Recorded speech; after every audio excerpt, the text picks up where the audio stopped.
எல்லாருக்கும் வணக்கம். ரெனா வீட்டு சமையலில் இன்றைக்கி ரொம்ப சுவையான எறா மசாலா தான் பார்க்க போகிறோம். சுட சுட சாதம், அதுக்கப்புறம் சாம்பார் சாதம், ரச சாதம் எல்லாத்துக்குமே அட்டகாசமாக இருக்கும். குயிக்காக ஒரு எறா மசாலா பண்ணோன்னா கண்டிப்பாக இந்த முறையில் செஞ்சு பாருங்கள். வீட்டில் எல்லாருமே ரொம்ப விரும்பி சாப்பிடுவாங்க. அந்த சுவையான எறா மசாலா எப்படி செய்கிறதுன்னு வாங்க பார்த்துடலாம். எறா மசாலா பண்ண போகிறோம். அடுப்பில் கடாய் வச்சுருக்கேன். 3 டேபிள் ஸ்பூன் அளவுக்கு எண்ணெய் சேர்த்துக்கலாம். எண்ணெய் சூடாகி வரட்டும். எண்ணெய் சூடாகி வந்துட்டு இதில் பொடியாக நறுக்குன 2 பெரிய வெங்காயம் சேர்த்துக்கலாம். கொஞ்சமாக கருவேப்பிலை, வெங்காயம் கருவேப்பிலை சேர்த்துட்டு நல்லா கலந்து விட்டு வதக்கி விட்டுடலாம்.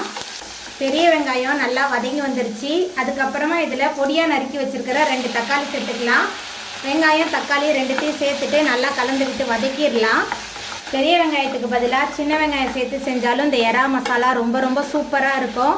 சாதத்தோட கலந்து சாப்பிட்லாம். சாம்பார் சாதம், ரச சாதம் எல்லாத்துக்குமே தொட்டு சாப்பிட்றதுக்கு ரொம்ப சூப்பராக இருக்கும். நல்லா கலந்து விட்டு வதக்கி விட்டுடலாம். வெங்காயம் தக்காளி 2த்தையும் சேர்த்துட்டு நல்லா கலந்து விட்டு வதக்கியாச்சு. அதுக்கப்புறமா இதில் 3 டேபிள் ஸ்பூன் அளவுக்கு இஞ்சி பூண்டு விழுது சேர்த்துடலாம். இஞ்சி பூண்டோட பச்சை வாசனை போகிற அளவுக்கு நல்லா கலந்து விட்டு வதக்கிடலாம். வெங்காயம் தக்காளி நல்லா வதங்கி இஞ்சி பூண்டோட பச்சை வாசனை போயிடுச்சு.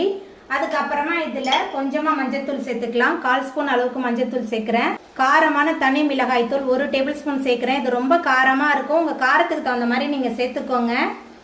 கூடவே எறா மசாலாவுக்கு தேவையான அளவுக்கு கல்லுப்பு, மசாலா தூள், வெங்காயம் தக்காளி எல்லாத்தையும் சேர்த்துட்டு நல்லா கலந்து விட்டு வதக்கி விட்டுடலாம்.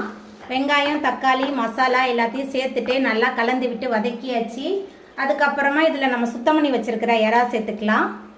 எறா சேர்த்துட்டு நல்லா கலந்து விட்டுடலாம். தண்ணிலாம் எதுவுமே சேர்க்க வேணாம், ஏன்னா இந்த இறால்லே தண்ணி இருக்கும். அதனால் நல்லா கலந்து விட்டுடலாம். கலந்ததுக்கு அப்புறமா ஒரு மூடி போட்டு வச்சிடலாம்.